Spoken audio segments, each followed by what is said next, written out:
Kan sekarang kami mendapatkan begitu banyak juga foto-foto yang memperlihatkan tuh memang ada barang-barang bukti yang digeser-geser, ada yang dihilangkan.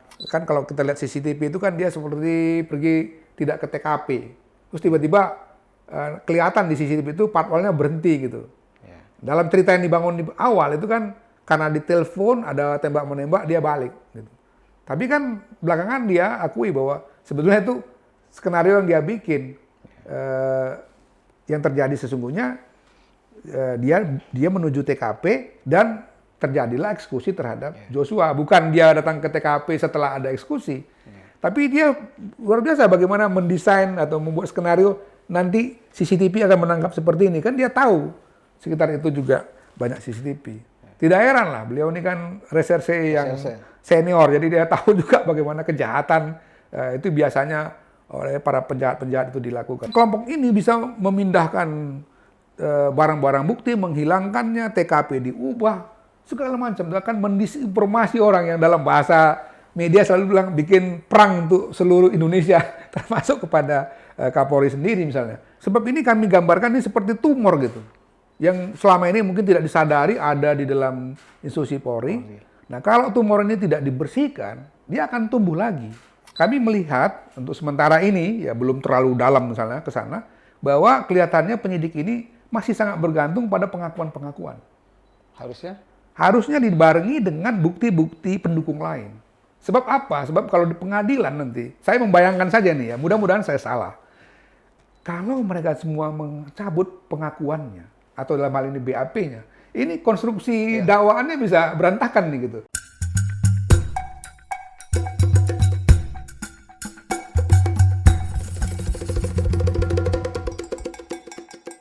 Vivanian, kalian nonton di interview. Saya sekarang bersama Ketua Komisi Nasional Hak Asasi Manusia atau Komnas HAM yang hari-hari ini sibuk karena kasus kematian Brigadir Yosua. Saya perkenalkan dulu Bapak Ahmad Taufan Damanik. Assalamualaikum Pak Taufan. Waalaikumsalam warahmatullahi. Saya mohon maaf Pak mengganggu hari-hari sibuk Bapak yang akhir-akhir ini memang kesibukannya cukup tinggi karena kasus kematian Brigadir Yosua.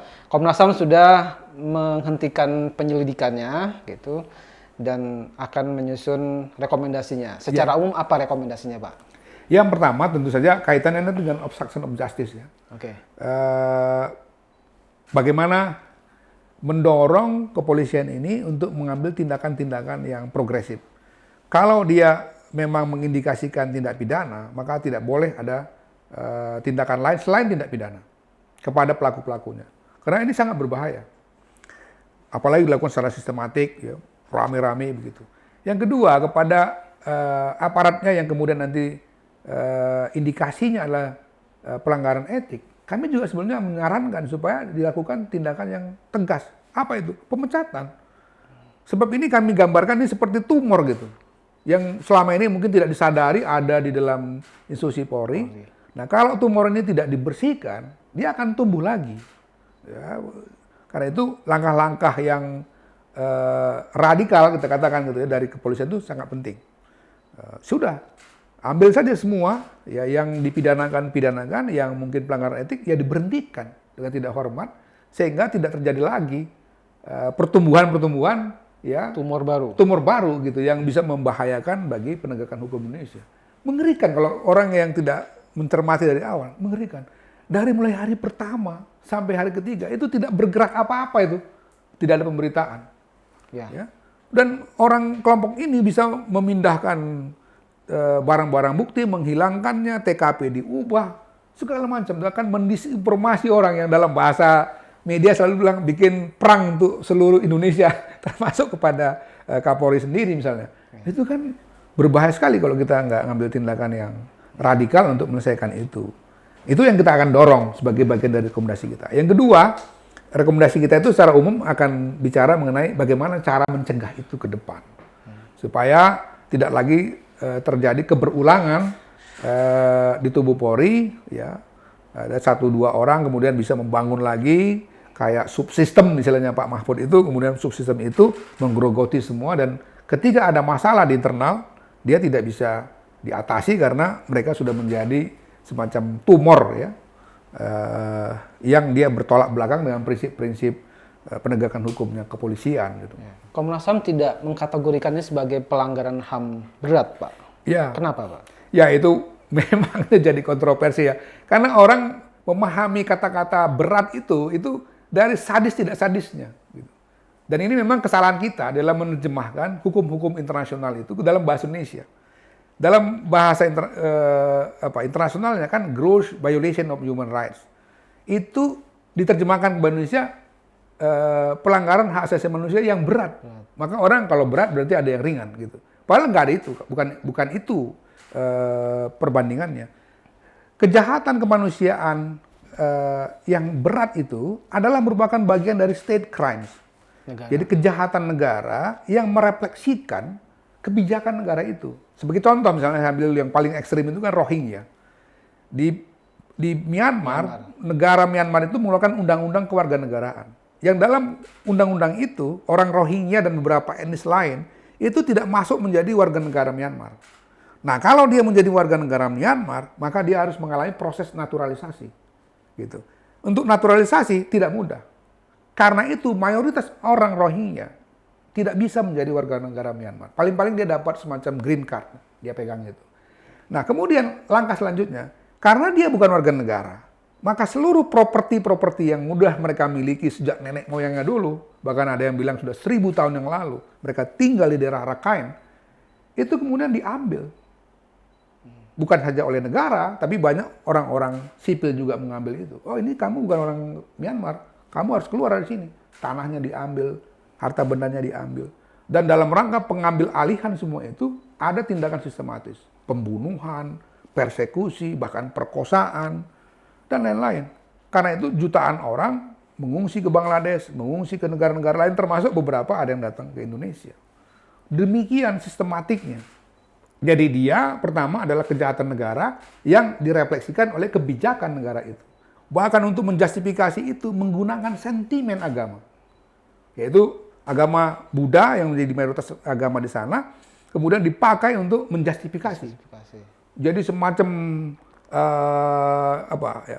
justifikasi bahwa ini jihad karena kita mengusir orang-orang yang tidak sesuai dengan keyakinan kita. Kan itu yang terjadi. Walaupun bukan berarti itu ajaran Buddha ya, ini oleh Buddha-Buddha ulama-ulama ekstrim itu. Apalagi pembenaran-pembenaran, ya termasuk tadi saya katakan pembenaran secara politik. Orang seperti Aung San Suu Kyi bahkan tidak berani ngambil sikap apa-apa. Sebagai pemenang Nobel, sebagai partai terbesar di situ, nggak berani bersikap terhadap kekejaman yang terjadi di situ. Nah ini disebut sebagai gross violation of human rights. Jadi kejahatan negara yang terjadi berulang-ulang. Kalau kita baca Statuta Roma, ada juga unsur yang kita sebut sebagai multiple act of crimes.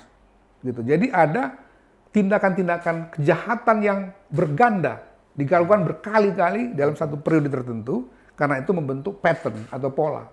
Untuk kasus Sambo, kan itu nggak terjadi. Juga bukan merupakan korban yang masif. Jadi serangan terhadap masyarakat sipil, terhadap penduduk sipil. Gitu. Kalau kita ambil dalam bahasa Inggrisnya di dalam Statuta Roma itu disebut civilians, pakai S. Jadi bukan one person, tetapi civilians. Nah ini kasusnya hanya menimpakan satu orang. Dan modusnya adalah ada seorang jenderal bintang 2 marah, kemudian dia pakai anak buahnya untuk membunuh orang ini. Ini individual. Meskipun dia aparatur negara, jenderal bintang 2, kepala divisi Propam, tapi kan kejahatannya bukan merupakan kejahatan negara karena tidak ada kaitannya dengan kebijakan kepolisian Republik Indonesia. Sama sekali ini tindakan kejahatan yang dilakukan oleh orang per orang.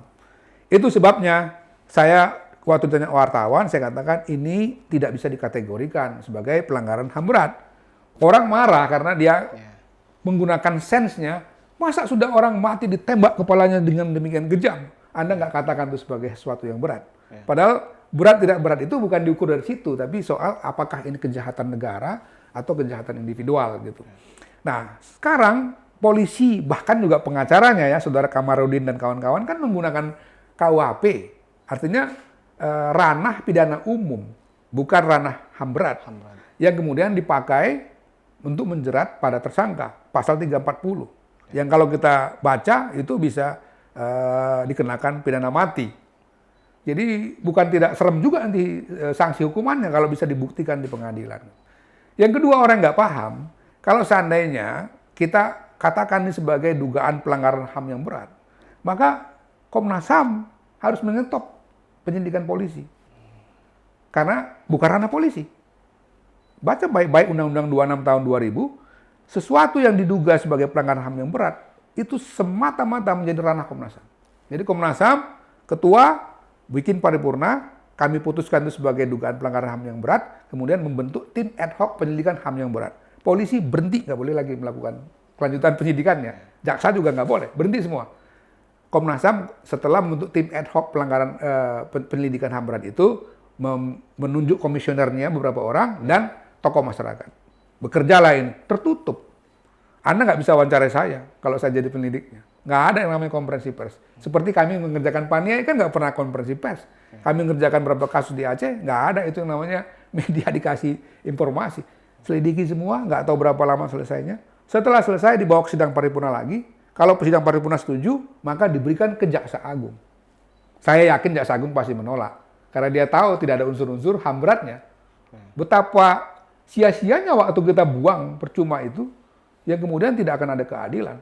Tapi dengan mekanisme pidana umum, pasal 340, 338, 5556, ya kalau ini kita awasi dengan benar, saya kira nanti 2-3 bulan lagi akan ada persidangan yang menghasilkan vonis, bukan lagi persidangan, tapi hasil final dari persidangan mungkin akan kita dapatkan.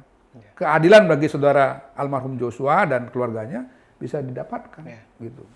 Pak Taufan juga bilang waktu itu, ini penyelidikan polisi sudah on the track. Ya.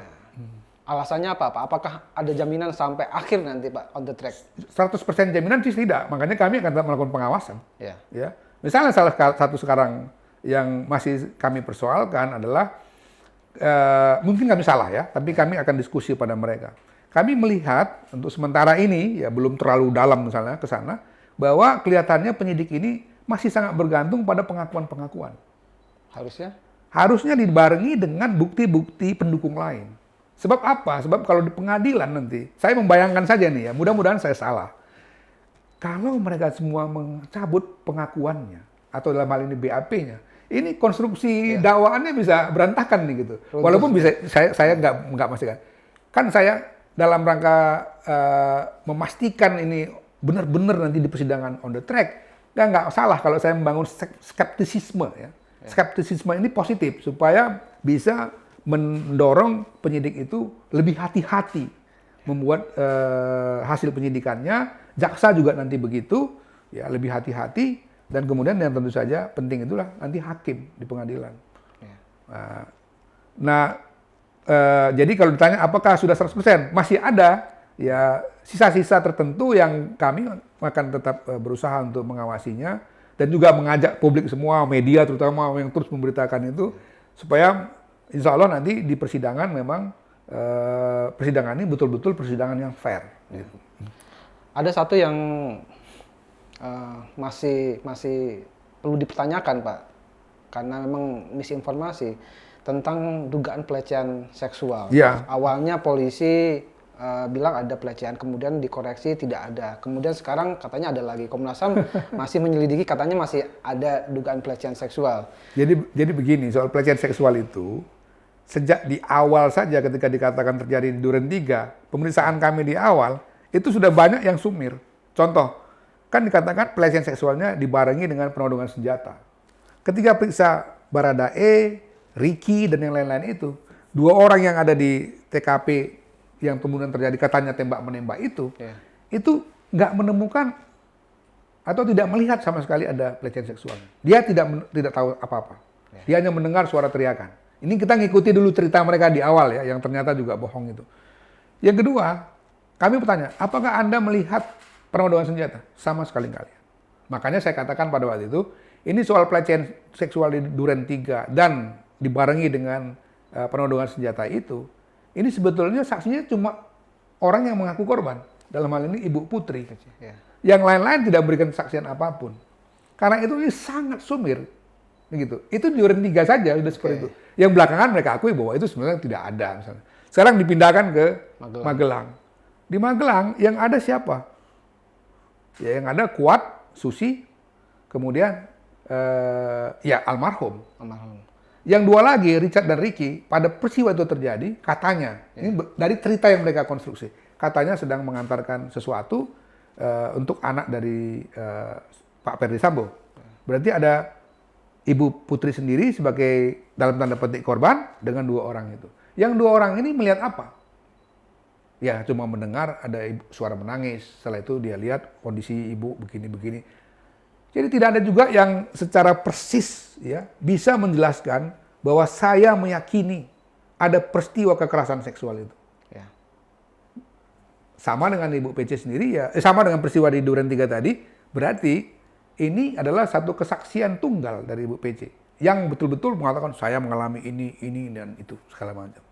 Karena itu saya katakan memang sebaiknya didalami lagi oleh penyidik. Komnas HAM sudah melakukan pendalaman terhadap Ibu Putri, dia tidak bergeming dari pengakuannya bahwa dia mengalami kekerasan seksual. Ya oke, kita hargai keterangan dia itu, tapi kan penyidik harus menguji lagi dengan bukti-bukti pendukung lain supaya tidak terjadi apa yang kita sebut sebagai peradilan sesat. Ya. Orang kemudian diberikan satu judgement oleh pengadilan atau hakim nanti itu, tapi secara keliru. Itu yang kita minta supaya penyidik juga berhati-hati dengan itu. Pak Kapolri saya kira pernyataannya juga sangat hati-hati dengan itu. Ya. Tidak berani mengatakan hitam dan putih, tapi dia coba terus untuk mendorong penyidiknya mendalami lebih jauh. Ya. Karena barang-barang bukti yang lain ditanya, oh ini sudah nggak ada, ini sudah nggak ada. Mana pakaian yang dulu dipakai ketika peristiwa? Sudah dicuci katanya. Kan susah untuk itu. Jadi kembali lagi bergantung kepada pengakuan. Yang itu pun pengakuan dari pihak kedua ketiganya yang ada di situ, tidak pengakuan yang 100%. Tapi pengakuan yang mungkin hanya 20-30% saja gitu. Penyelidikan ulang lah katakannya Pak ya, terhadap pengakuan pelecehan seksual ini dipindahkan tempatnya dari Duren 3 ke Magelang. Itu konteksnya jadi, begitu iya, ya Pak ya? Pada peristiwa 7 Malam di Magelang kan itu kan. Kita pertama sudah diyakinkan dengan yang di sini. Padahal ketika kita periksa pertama aja udah banyak yang nggak sinkron untuk keterangannya. Saya katakan tadi, Richard, kamu lihat nggak penodongan senjata? Enggak. Terus yang kamu lihat apa? Ya cuma dengar suara ibu teriak. Ibu teriak itu karena apa? Ya nggak tahu Pak. Saya karena itu turun aja katanya. Artinya dia tidak menyaksikan apapun tentang dugaan pelecehan seksual. Gitu juga Ricky. Jadi di konstruksi cerita yang pertama pun itu sudah sumir, ya. Sekarang kita pindahkan lokusnya dan tempusnya ke tempat yang lain tanggal 7 Malam di Magelang. Gitu.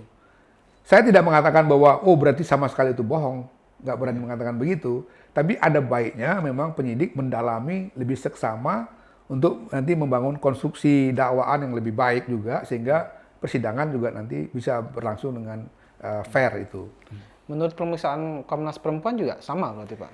Sama ya, kesaksiannya sama, dia katakan bahwa dia, kan Komnas sebenarnya kan minta mereka yang melakukannya. Jadi kami tidak langsung, ada staf kami perempuan yang ikut mendampingi, tapi pihak Komnas Perempuan yang paling banyak berbicara dengan beliau ya.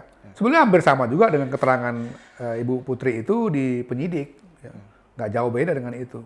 Dia mengakui bahwa dia mengalami kekerasan, tapi sekali lagi ya, harus didalami, terutama dicarikan barang bukti pendukung.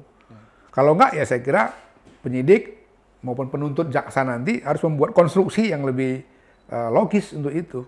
Jangan semata-mata beranjak kepada apa yang sekarang diperdebatkan ada tidak ada gitu.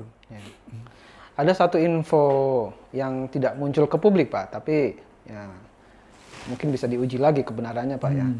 Katanya rombongan Ibu PC yang dari Magelang ke Jakarta itu yang dikawal oleh 7 orang ajudan itu sudah kasih kode-kode katanya Pak ke Brigadir Yosua itu. Kamu nanti dibicarain katanya Pak. Kamu nanti akan dibunuh katanya gitu. Si Brigadir Yosua mendengar itu dan sementara itu masih menganggap itu bercandaan aja. Benar kayak itu informasi itu Pak? Yang jelas informasi yang kami dapatkan dari Pera ya, pacarnya Joshua. Dia bilang dia bertelepon 7 Malam, Joshua mengaku kalau dia diancam Oleh siapa? Itu yang sempat terjadi squad itu sebetulnya bukan squad. Si Kuat maksudnya, Kuat Ma'ruf itu. Dan Kuat Ma'ruf mengakui bahwa dia mengancam. Yang versi Kuat Ma'ruf mengancam karena dianggap mengganggu ibu kan gitu.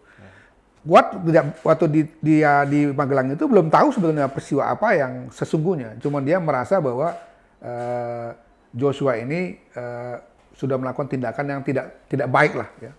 Jenisnya apa, seperti apa dia nggak tahu persis sebetulnya. Karena itu dia marah dan dia mengancam. Itu diakuinya. Dan itu dikonfirmasi oleh pengakuan Pera yang mengatakan tanggal 7 malam menelpon Joshua bilang dia diancam oleh squad tadi sebenarnya si Kuat itu. Yang kedua pengakuan dari Richard dan yang lain-lain juga yang mengatakan pada jam tanggal 7 malam itu memang senjata HS-9 miliknya yang selama ini dipegang oleh Joshua itu diambil gitu. Karena dianggap ada sesuatu yang membahayakan kalau dia bersenjata. Nah, tapi soal tadi apakah benar ada kata-kata seperti itu kami nggak mendapatkan informasi. Yang agak unik adalah ketika kalau kita lihat CCTV mereka, terutama setelah di rumah Saguling 3 itu, kita nggak melihat ada suasana yang misalnya antara Richard dengan Joshua itu yang kelihatannya tegang gitu, nggak ada. Suasananya biasa aja, turunkan barang dari mobil, Joshua kemana lagi, ini kemana lagi, terus kemudian mereka masuk ke bukan masuk ya, bagian belakang itu PCR gitu, tidak menunjukkan suasana yang ada ketegangan di antara mereka. Jadi saya nggak terlalu meyakini bahwa si Joshua sudah tahu dia akan diapakan oleh mereka. Tapi bahwa senjatanya diambil karena dianggap sudah melakukan satu kesalahan, itu diakui oleh beberapa orang yang ada di Magelang itu. Si Kuatnya ini ngancamnya gimana Pak sebenarnya? Iya, akan dihabisi gitu. Kalau kamu naik lagi, saya habisin kamu gitu. Itu pernyataan dari Kuat sendiri ya. Kalau Pera tidak sampai bilang dihabisi, tapi kurang lebih mengatakan, hampir mirip lah ya, akan dibunuh. Kalau dia tetap naik ke atas. Kenapa kamu diancam begitu? Karena saya nggak boleh, katanya kalau naik ke atas akan membuat ibu sakit. Itu teleponnya antara Pera dengan Joshua ya. Jadi bahwa indikasi ada sesuatu pada malam 7 malam itu yang sudah menimbulkan ancaman bagi Joshua, itu memang terkonfirmasi juga dari pihak Joshua dalam hal ini pacarnya, Pera. Si Kuat ini kan sipil Pak ya? Orang sipil. Dan mantan supir di situ, tapi mungkin karena disayang oleh Pak Ferdi Sambo, ya sudah bertahun-tahun kerja, paling senior situ, ya dia memang jadi ya bertugas apa saja lah gitu ya, yang paling dipercaya. Walaupun salah satu kepercayaan lainnya adalah Joshua. Joshua kan mengelola keuangan, sampai ratusan juta keuangan di rumah tangga itu Joshua yang kelola. Kalau ada keperluan apapun ya Joshua yang selalu. Mereka selalu panggilnya Bang Jos ya, atau kalau staf yang lain yang perempuan misalnya panggilnya Om Jos gitu. Kuat juga begitu karena dia lebih tua mungkin dipanggil Om Kuat. Jadi dua orang ini sebenarnya sama-sama orang yang punya peran penting di rumah tangganya Pak Ferdi Sambo. Walaupun satu polisi, satu lagi orang sipil biasa. Nah Pak Kuat ini punya power, punya kekuatan apa kok sampai ya mungkin dia merasa sangat dekat dengan Pak Sambo ya. Ya, dan tidak salah itu dia merasa dekat karena memang dia cukup lama dari mulai supir menjadi orang kepercayaan. Ya ini keluarga Pak Sambo ini menurut saya pembantunya banyak sekali gitu. Ajudan aja 8 kan. Ajudan dan supir yang resmi nih dari kepolisian. Kemudian di luar itu masih ada orang sipil. Ya, juru masak itu ada beberapa orang. Kemudian tukang bersih-bersih ada lagi.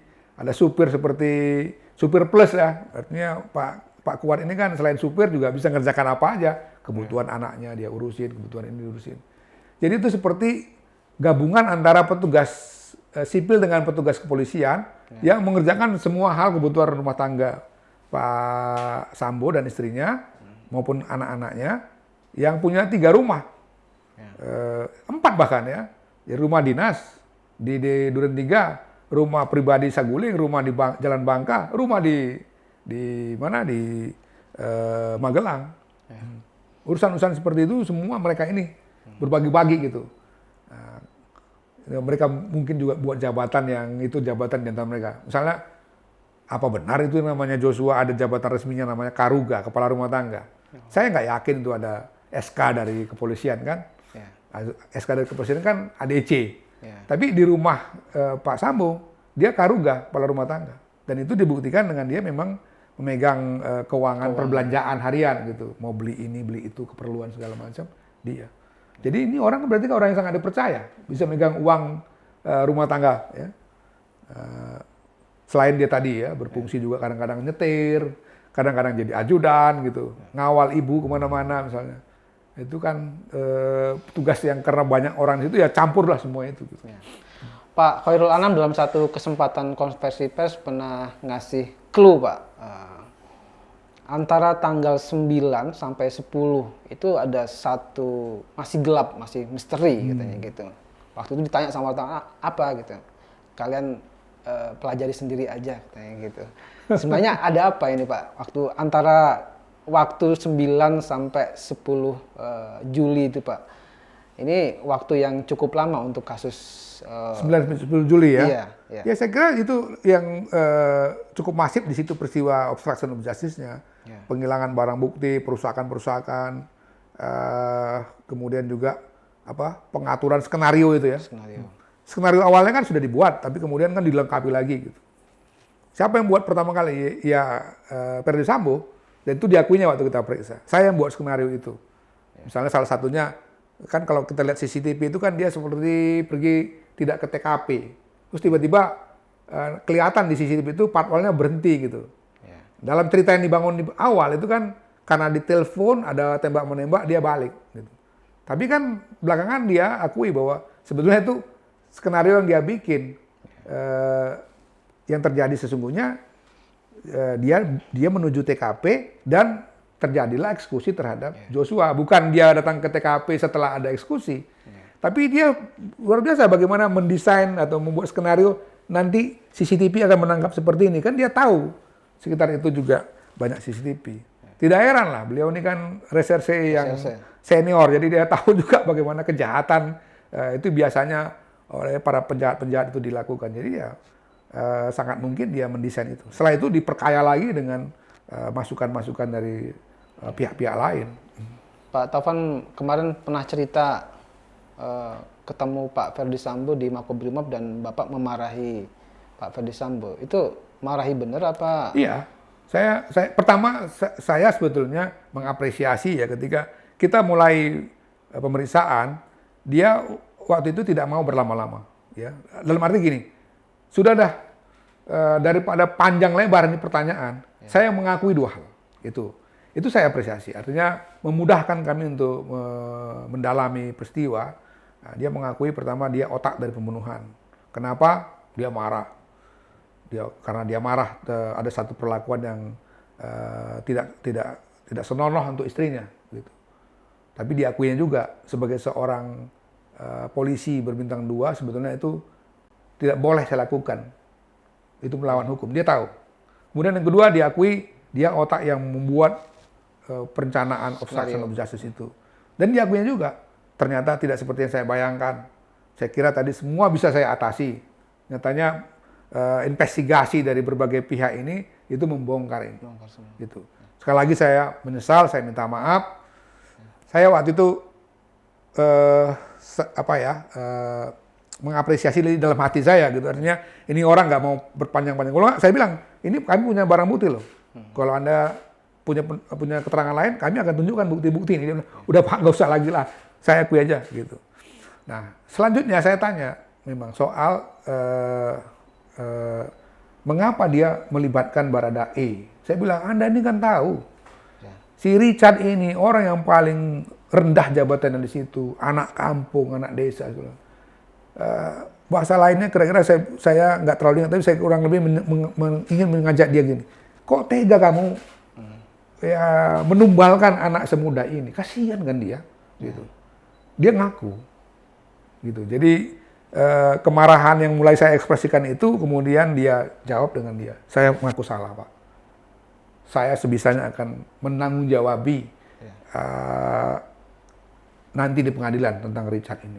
Saya bilang, ingat loh, ini satu tindakan yang menurut saya ini tidak pantas kamu lakukan sebagai seorang atasan, ya. Ya bisa dikatakan orang tuanya Richard lah dia kan, orang tua pengganti itu. Kasihan saya bilang. Saya ketemu Richard itu berjam-jam periksa dia.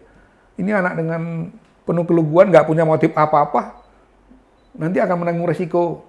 Ini kan, sekarang aja dia sudah menanggung resiko yang berat, keluarganya sembunyi, malu misalnya kan. Padahal kan dia nggak punya motif, nggak punya kepentingan apa-apa terhadap ini. Itu saya tegur dia. Kemudian yang kedua, saya kan dapat laporan dari Pak Anam bahwa dia mengajak bertemu. Walaupun waktu peristiwa itu terjadi, itu belum heboh di media. Heboh di media kira-kira jam 5 sore. Pak Anam pamit ke saya itu kira-kira jam setengah 1 atau jam 1 siang. Memang biasa koordinasi kan. Jadi saya tanya, dia bilang, Bang saya mau ketemu Bang Sambo. Gitu. Ada kasus apa? Saya bilang, nggak tahu ini. Kenapa nggak di kantor Komnas? Biasanya kan dia yang kemari, saya bilang. Biasanya kan Pak Sambo yang kemari. Ya nggak tahu, dia ngajak ketemu di kantornya. Aku pamit ya, oke. Anam ini orang yang selalu disiplin nih, kalau pertemuan-pertemuan gitu tuh, karena dia saya kasih SK untuk itu kan. Dulu di antara saya dan Kapolri membuat surat kerjasama itu dari Polri menunjuk Pak Irwasum dengan Pak Sambo sebagai Kadif Propam untuk LO mereka. Kami menunjuk Khairul Anam dengan BK. BK itu urusannya yang pelatihan-pelatihan pendidikan itu. Jadi Pak Anam ini otomatis sering ketemu dengan Pak Irwasum, dengan Bareskrim, dengan Kadif Propam. Kalau ada kasus-kasus, seperti tadi saya katakan, kasus Wadas itu, Nam, kamu telepon tuh. Itu ada anak mahasiswa ditangkap misalnya ketika demo, itu Anam malam-malam saya telepon tuh. Nam, itu anak YLBHI lapor ke saya ada 200-an mahasiswa ditangkap. Telepon tuh, Padil saya bilang. Ditelepon tuh Pak Padil untuk menegosiasikan pelepasan mahasiswa. Itu biasa dilakukan Anam. Jadi pada hari itu tanggal 11 itu dia datang ke saya. Jam 1 lah kurang lebih. Udah dia pergi. Kira-kira sore ya. Jadi dia mungkin ada kegiatan lain, sore datang lagi ke saya mau melaporkan. Tapi karena saya waktu itu mau pergi sholat dan main badminton, saya bilang, udahlah nantilah itu. Karena saya tanya, masalah apa? Ya mungkin ini lebih masalah keluarga. Aduh, ngapain kita bahas itu? Saya sementara udah harus sholat dan mau pergi main badminton. Malam baru saya baca gitu berita itu. Wah, saya telepon dia. Ya besok pagi baru dia datang lagi, jelaskan semua. Pertemuan 4 menit di mana Pak Sambo itu cuma nangis-nangis, dia bilang. Mukul-mukul badannya. Oh, kenapa bukan saya yang bunuh? Kenapa bukan saya yang nembak? Percuma saya jenderal gitu-gitu. Saya bingung juga, ini apa ada peristiwa begitu. Nah, karena kemudian jadi kehebohan dan itu memojokkan saudara Anam, kalau publik tahu dan mencurigai dia. Sementara saya selama 5 tahun ya, hampir 5 tahun, ini saya menganggap komisioner yang dedikasinya tinggi, gitu, luar biasa ya. Ya, saya sering kali khawatir bahkan kena kesehatannya gitu. Jadi saya betul-betul kecewa dengan Sambo kenapa begitu. Makanya saya tanya juga, Anda ini maksudnya apa kalau manggil saudara Anam ke temu Anda seperti itu? Dia nggak juga mau misalnya bertanya jawab gitu. Ya Pak, saya salah Pak, saya minta maaf Pak. Jangan begitu Anda jadi orang, saya bilang. Ini kan orang yang selama ini kerjasama baik dengan Anda. Kenapa Anda perlakukan begitu? Ini sungguh mengecewakan buat saya dan Komnas HAM. Dia minta maaf, saya minta maaf, gitu bolak-balik ya. Dan dalam beberapa kesempatan setiap menjawab itu ada yang nangis dia, beberapa hal dia nangis. Waktu soal Richard dia nangis. Waktu saya tanya pengakuannya di soal yang 2 tadi, itu juga dia nangis lagi gitu ya. Nah yang soal Anam ini juga dia sempat menangis ya. Saya tanya, ada nggak uang kamu kasih? Nggak ada Pak. Itu kamu direkam loh, saya bilang. Ini rekaman ada di situ. Memang ada CCTV dan ada juga video, kamera yang merekam itu. Iya Pak, tidak ada. Oke ya, kayak gitu. Tapi saya minta maaf Pak, minta maaf. Nggak ada niat saya, gitu-gitulah ya. Oke, saya bilang nggak apa-apa. Yang penting kesaksianmu sudah kita dapatkan semua. Jangan sampai nanti ada orang yang dia tidak melakukan kesalahan, kemudian terimbas semua dengan tindakanmu ini gitu. Kemudian kita selesaikan lah ya. Tapi pertanyaan saya tadi tentang Pak Anam itu memang setelah pemeriksaan selesai. Sebetulnya pertanyaan pokoknya kan tentang pengakuan dia mengenai pembunuhan dan obstruction of justice ya. Yang ini tadi pertanyaan sampiran setelah pemeriksaan keterangan itu mau diakhiri. Saya sempatkan nanya itu. Gitu. Jadi ya di luar hal-hal lain saya tetap memberikan satu apresiasi ketika dia mau mengakui secara jujur apa-apa yang terjadi. Sehingga memang dalam pemeriksaan itu kami nggak berlama-lama memang. 1 jam lebih ya, kemudian selesai. Bahkan Pak Irwasum yang menunggu di luar heran. Oh, udah selesai Pak? Ya sudah, karena dia sudah ngaku semua, terus kita mau apa lagi kan? Mau kejar apa lagi? Walaupun kita bilang ini bukti-bukti udah kami kumpulkan. Dia akui semua. Dan dia bilang sudah dituangkannya semua dalam BAP. Akan saya tanggung jawabi apapun nanti resiko hukumnya di pengadilan. Dia katakan begitu. Oke, saya bilang. Saya hormati kemauan Anda untuk bertanggung jawab itu. Udah kita pisah ya. Dia dibawa lagi oleh petugas, kami juga kemudian menuju ruang konferensi pers setelah sholat maghrib itu. Mengenai motifnya itu Pak, sampai sekarang masih belum begitu terang Pak. Bapak tadi menyebut ada perlakuan tidak senonoh. Iya, kalau dia tetap mengatakan bahwa karena istrinya diganggu oleh Richard seperti itu. Jadi saya marah, ya. Walaupun kemudian dia sambung, walaupun saya tahu sebagai seorang petugas kepolisian, jenderal berbintang 2, itu tidak sepantasnya saya lakukan. Gitu. Saya bersalah Pak, dan saya siap menerima resiko hukum apapun yang nanti akan diberikan. Ya, kalau dia sudah buat pengakuan seperti itu, ya kita tentu tidak meneruskan lagi kan. Toh semua bahan-bahan apa yang dia katakan itu juga bisa kita nanti diskusikan dengan penyidik. Tapi memang untuk itu sama untuk yang obstruction of justice dia langsung mengatakan. Kami tidak mendetailkan bagaimana langkah-langkah itu dilakukan karena kami tahu tim sus sudah mendalami. Jadi kita nanti akan koordinasi lebih detailnya hari demi hari, termasuk tanggal 9 sampai tanggal 10 itu langkah-langkah apa yang dilakukan itu. Itu kan sebetulnya bukan mulai tanggal 8 kejadian. Kan sekarang kami mendapatkan begitu banyak juga foto-foto yang memperlihatkan tuh memang ada barang-barang bukti yang digeser-geser, ada yang dihilangkan dan lain itu. CCTV sampai sekarang masih belum diungkap. Yang di dalam rumah ya, dalam rumah Duren 3. Kalau yang sekarang yang barusan dikatakan Pak Andirian sudah ditemukan itu sebenarnya CCTV yang di Satpam. Walaupun itu membantu nanti konstruksi peristiwa itu. Yang paling penting kan yang dalam rumah itu. Kami hanya melihat bahwa ada 2 decoder yang dirusak dan hilang di situ. Jadi kelihatan tuh sisa-sisa perusakannya gitu. Itu penting memang untuk dicari. Selain alat-alat komunikasi, HP, dan lain-lain. Karena beberapa di antara mereka itu HP-nya tanggal 10 jam 1 pagi itu udah diganti. Richard misalnya kelihatan tuh jam 1 pagi tanggal 10 dia sudah dengan nomor baru, HP baru. Walaupun di situ masih terekam itu ada perintah-perintah untuk mematuhi skenario yang yang sudah dijelaskan ke mereka. Jangan lupa skenario gitu. Terus jawabannya siap komandan gitu. Itu masih ada di situ. Tapi yang sebelumnya itu tentu pasti akan dipenuhi oleh data-data yang lebih banyak lagi. Kasus polisi menembak polisi, kemudian polisi menembak warga, polisi menembak tembak-tembakan dengan tentara, ini kan bukan berita baru ya Pak ya. Nah, berangkat dari kasus yang besar ini, walaupun sebenarnya ini kriminal dan bukan pelanggaran HAM berat, tapi ini jangan sampai terulang lagi oleh institusi kepolisian gitu. Nah, rekomendasi Komnas HAM terhadap Polri maupun terhadap Presiden maupun terhadap DPR apa Pak? Biar nggak terulang lagi. Iya, dalam catatan kami, saya terutama ya 5 tahun memimpin Komnas HAM, itu tiap tahun memang laporan kasus mengenai kekerasan dari polisi itu masih tetap yang tertinggi. Gitu. Walaupun saya harus mengakui banyak juga langkah-langkah mereka yang progresif, yang memperbaiki, terutama Densus. Densus itu banyak sekali perubahan-perubahan SOP-nya. Tapi tetap tidak bisa kita nafikan data ya bahwa secara statistik laporan mengenai kekerasan kepolisian dalam bentuk kekerasan penyiksaan itu tetap menjadi laporan tertinggi di Komnas HAM. Jadi institusi Polri itu memang perlu memperbaiki kinerjanya di dalam, termasuk kinerja dalam pengertian sistem pengawasan itu. Di mana terjadi banyak kasus masuk ke Komnas HAM, tahanan misalnya mengalami penyiksaan yang sampai kemudian kematian. Seperti kasus Herman ya. Sehingga Kapoldanya terpaksa harus mengambil tindakan, dipidanakan 6 orang gitu. Pemidanaannya sih oke, bagus, kita apresiasi. Tapi saya nggak yakin itu tidak akan terjadi lagi. Sehingga kemudian Kapolda ingin memperbaiki sistem pengawasan di ruang tahanan dan lain-lain.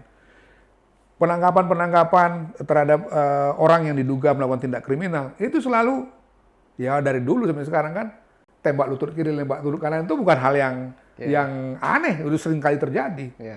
Tiba-tiba seperti itu. Salah tangkap juga masih, pemeriksaan dengan kekerasan itu terjadi. Penanganan terhadap demonstrasi tetap tidak menempatkan demonstran itu sebagai warga negara yang sedang menjalankan hak asasinya berekspresi, hak konstitusionalnya karena diatur oleh Undang-Undang Dasar juga. Tapi dianggap sebagai potensi perusuh ini kan, potensi kerusuhan, sehingga aparatnya secara tindakan itu sudah memang represif itu yang terjadi.